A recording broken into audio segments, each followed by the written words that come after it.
This video is sponsored by Crimson Manifesto and Knuckles OX. Alright people, you know the drill. This what if is said to be super popular because it's based around Bardock and Goku's family, so first and foremost, I'm going to give it a big like goal of 3,000 to secure a part 2 early. So make sure to drop a like, comment your thoughts, and subscribe so you don't miss my future stuff. Now first and foremost, I think with a premise like this, it's important to note that Bardock what ifs are tricky since you always inherently have two routes to go with the character because of his radically different interpretations between the OG father of Goku Special and the modern appearances. Personally, I think stuff like Masako's Goku met Bardock and Hiffle What If, which you should watch as I think it's super well written scenario and it's evidence as to why he's still in my opinion the GOAT, deal with this choice extremely effectively since that story was more of a character study of Bardock than your typical What If. In light of that, here we'll be kinda using the TFS interpretation of Bardock to try and link him up with a DBS version a bit more since they are fundamentally different characters. And I need to be able to pull on Bardock having the experience to both to justify some of this stuff character-wise, as well as giving him some obvious flaws. Hence my need of a bit of a sillier interpretation of Bardock so it doesn't feel so drastic for him to swap from ruthless murderer to kind father figure, even if it will take a while for him to get to that point if we do it all. That also said, because of the nature of this story, I think it's also only fair to give a content warning for some angst and light themes or symbols of domestic abuse, at least in this first part. I obviously try not to be too heavy-handed with these kind of things in my stories, but I also always find writing from perspective you have personal grounding in leads to richer storytelling. And this idea is so packed full of interesting turns like this that I intend to savor with each step. Plus, I've done a story with a similar setup that didn't actually allow me to explore some bits of Saiyan society that rightfully should get their due in some time. Also, just gonna have Leek be with Toma in the game when they get jumped by Dodori and his cronies to simplify things a bit more in this attempt at merging interpretations. So like in the original special, Bardock does indeed remember the events of his Uzaru transformations, but we're going to operate on the idea that in this verse, it's because he is slowly gaining perfect control over himself in the Uzaru state through its constant use in battle. He finally figures this out during the Planet Cereal raid, which replaces Kanasa in this instance. However, Bardock's softening heart still gets the better of him, causing him to stay behind and attempt to spare Granola and his mother Muesli, while he and his squad are assigned to a last-minute mission on Planet Meat for outstanding performance, before then returning to Planet Vegeta with the rest of their brethren, attempting to get the survivors to safety, or better yet, somewhere they can get off planet. He comes into conflict with business partners of Lord Frieza, hired to appraise recently sieged planets, forcing him into hiding his identity and engaging their enforcer and youngest member, who quickly begins to rage out berserk power, quickly outclassing that of Bardock now that he is both weakened and stripped of the moon's power. And in the end, the brat he'd been trying to save gets his mother killed by the leader of this faction known as the Heaters, making this all for naught. Since unfortunately here, Bardock fails to gain any kind of undue power-up as he did in canon, he instead has to prove himself just as much Raditz's father as he is Goku's, cutting his losses after laying down cover fire with the Ki Blast barrage and escaping in his attack pod to avoid the consequences of insubordination, entering cryosleep as he soars out of reach. Dreams of Granola's mother dying and the boy crying her name begin haunting him, often blurring into visions of Gine and his youngest son Kakarot taking the Cerulean's places. Hoping to distract himself, Bardock chose to follow his crew to Planet Meat, and it is here where the timeline diverges. As to his horror, Bardock finds his squad on the verge of death, with the only one capable of speech being Toma. Reasoning that this more shrewd version of Bardock may actually listen to reason over pride, he uses his dying breath to tell him to just run, saying that if Frieza really is trying to wipe them out, then he can stick it to him just as effectively by rounding up his family and getting out of there as he could going after the tyrant, since it's not as if anyone will believe the story anyway. He must survive and endure as long as he can, so in the end, some Saiyan somewhere can show that bastard what Saiyans can really do. It indeed hurts Bardock's pride, but as his best friend slowly slips away in his arms, Bardock reluctantly agrees, reasoning what's one more act of cowardice. This earns a final exhausted smile from Toma, as he loses his strength before he can verbally assure that it also takes strength to know what to protect, as he goes limp. Almost feeling as if he is taking a back seat to watch his own body as it acts, Bardock immediately uses his scouter to call Gine, telling her to get Kakarot from his incubation pod and be ready to move as soon as she sees him. He then contacts Raditz, who thankfully awakens after a night of pillaging with Vegeta's crew to his father's call. And while initially excited, wisely decides to cover the scouter and fly a bit away so as not to waken his comrades, or induce their endless teasing at daddy checking in on his oldest boy. As soon as he gets through, Bardock authoritatively orders Raditz to set course for planet Earth at the edge of the galaxy immediately, and to ditch his scouter as he does so, refusing to repeat himself and speaking in a sterner tone than Raditz had ever heard from him, considering the lack of legitimate attention he'd ever gotten. Thus shakily, he replies with a Roger as the call ends. With that, Bardock sets off, and hopes that Frieza and his men will be too busy with all the chatter from the still incoming flocks of Saiyan attack pods to be listening in on his call specifically. After returning to Planet Vegeta, Bardock wastes no time in trying to convince the Saiyans, already aware and cynical enough to believe he will meet no success as his kind are all too busy making merry at this seeming holiday Lord Frieza has given them from their usual bloody routines. And so, seeing the futility in this attempt, Bardock instead snags 2 attack pods being transported outside a tavern before rushing home,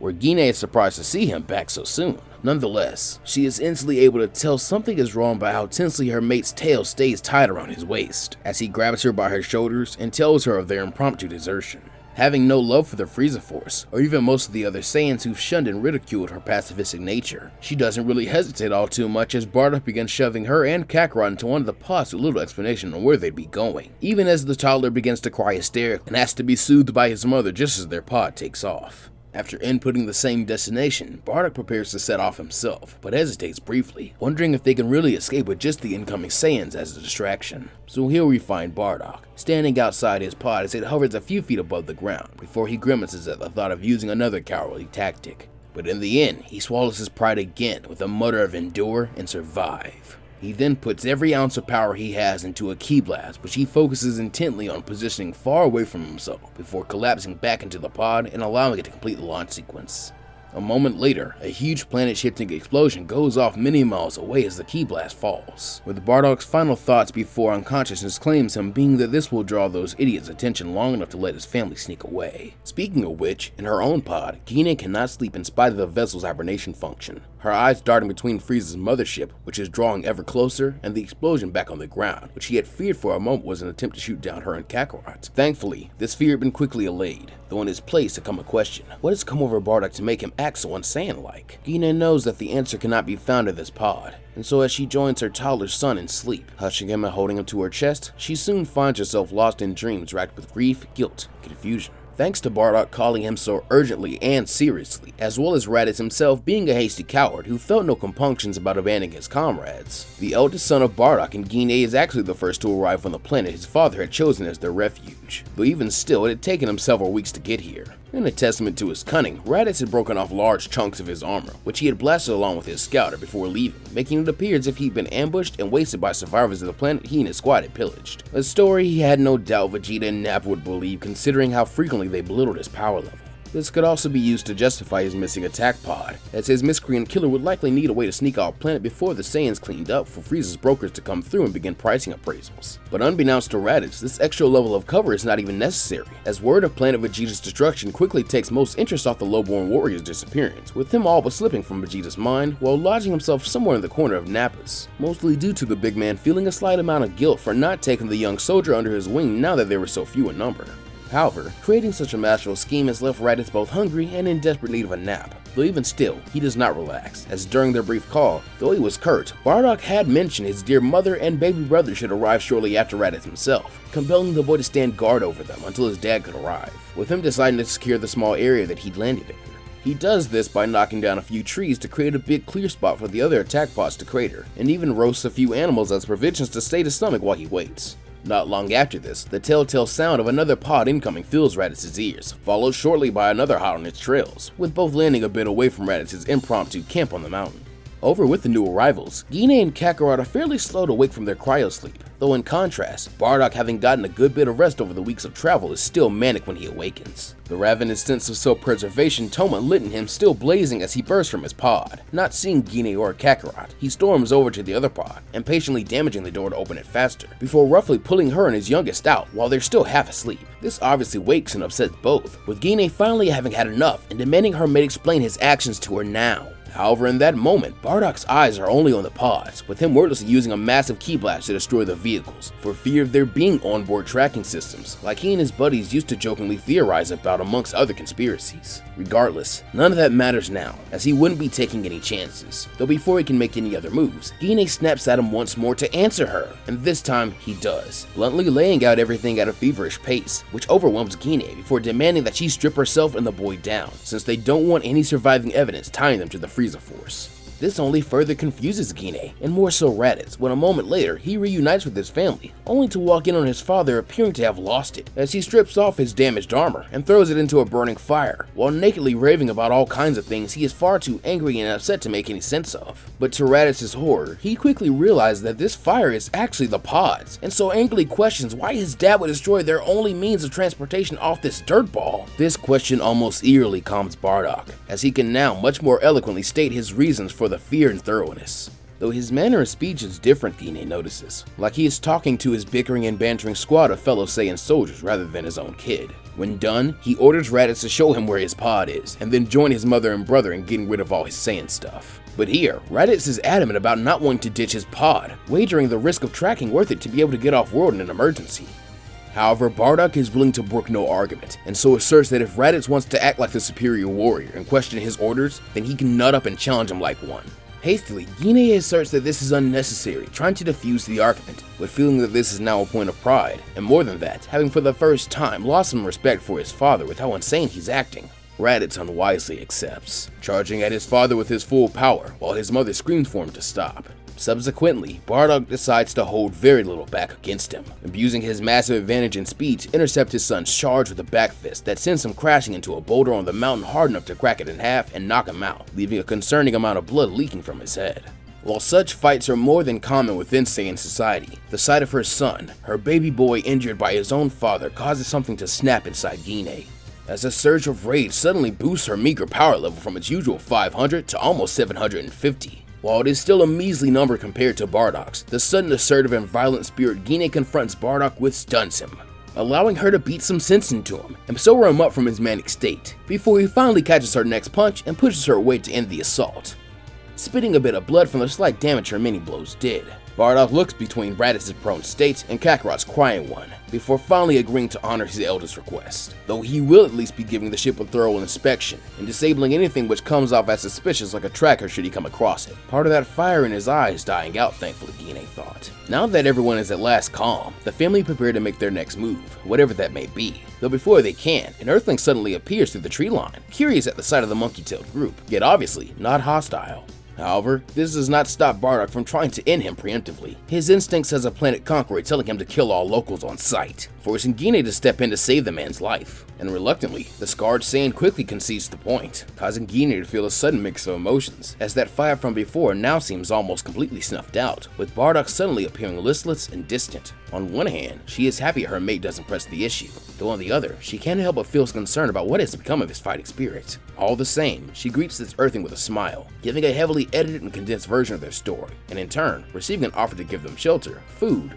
and new clothes since it seems they are in need of them. This latter fact does make the act of guiding them back home while not looking at Gine quite hard for the old human. Though fortunately, Bardock at least has a solution, picking him up with his superhuman strength and flying him back to his home while Gine carries Raditz and Kakarot, thus astonishing the old man even further. Once settled, Raditz's injuries are treated, and as he smells food, he is given the stimulation he needs to wake up and enjoy a much better meal than the keep last charred deer meat he had made on his own, quickly endearing him alongside Kakarot and Gine to the old man. Despite Bardock being a broody jerk and Raditz still clearly being upset with him, the four Saiyans are at last able to enjoy a moment of peace, feeling like a family for the first time in forever. They also feel immensely grateful that the man who they learned to call Grandpa Gohan is kind enough to take them in while also not asking too many questions, with Bardock willing to assure him that he and his family mean him no threat. His days of fighting and killing are behind him now, and all he wants to do is stick it to Frieza by continuing to eat, breathe, and crap for as long as he can, insisting that they will all be just as peaceful, even if the idea does feel off to both him and Raditz as the most ingratiated to Saiyan society.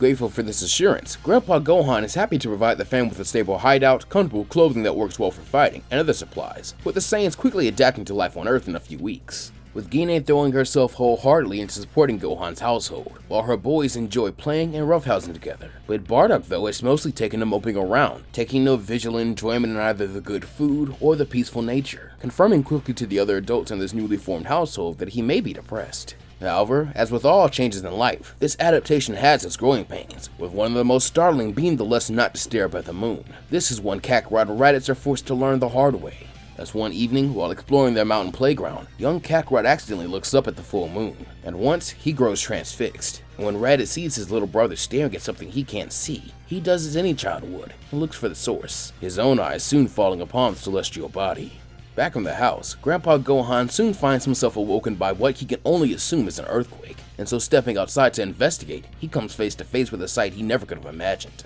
Even with all his years of life, as a pair of giant apes are rampaging through his mountain. Having a hunch this might have something to do with his odd guess, Gohan decides to yell at the pair to stop, only for two pairs of red simian eyes to fall upon the old man, their gazes carrying no hint of recognition as they begin advancing towards him menacingly. But that is where we'll be leaving the story off for right now. Man, this is a tale I've been looking forward to starting since pretty much 2023 began and I started to clear away a lot of my older stuff, so I hope you are excited and already mulling over questions like how Grandpa Gohan's new family life will turn out, how will our Saiyan refugees adapt to living as Earthlings, will Bardock and Gine ever find peace, and have they truly escaped the reach of Frieza? Also, shoutouts to Valerius Vaya, who I commissioned the Earthling outfits for Gine, Bardock, and Raditz for, to my good buddy Pickle Dill for giving me a great script review, and of course to our amazing supporters, Knuckles OX, Crimson Manifesto, Pizza 15X, Aaron Winters, Normandy 1998, Xiao Pai, Coder SV3, Ronin Charizard, Daniel Smith, Dylan Wolfdog 31, Infernate Beast 326, Jay Ray, Johnny, Narku, Omar Cousin, Snow Slash Means and More, Stephen Norton, Terran, The Shadows, Vegeta What Ifs, Alamancer, B, Blood Down, Lyman Rogers, Omar Muhammad, Aiko, Tay, Inebriated, John Sullivan, Trent Rouse, Dark Shadows, Pokemon Trainer Cam, River Joy, Elijah Edwards, Mr. Hamtastic, Jesus is King, Half an Onion, Angel Gonzalez, David Spalding, Lil T 910, Flyer B, Joseph Lau, Blaze 9526, Trainer Rad 164, Luca Reynolds, Baron Stormblade, Ono, Chris Mecriano, Lily, Simroth, Red Violet, DeAndre, Gerald Smith, John Self, Jake Whitaker, Massive Oak Woodtree, Demon Set, True Trey, Dutch McGee 101, Bruce Boswick, Robert Ostergaard, Craig Scheiman, Jao Madden, King Music For Real, Ballcore, Zach Eubanks, Crab Trooper 4552, NBA Fan, Courtney Hawkins, Orion 101, Christian Kyler, and Dominic Wiltz. Thank you guys so much for your direct support of the channel. It truly does mean the most and do the most, so you guys should consider joining the ranks by becoming either a patron or a channel member to receive perks like shoutouts at the end of videos, sneak peeks, early access, and support exclusive series. Until next time though, be sure to take care of yourselves and the world around you, and as always, go beyond plus ultra, and I'll see you guys next time.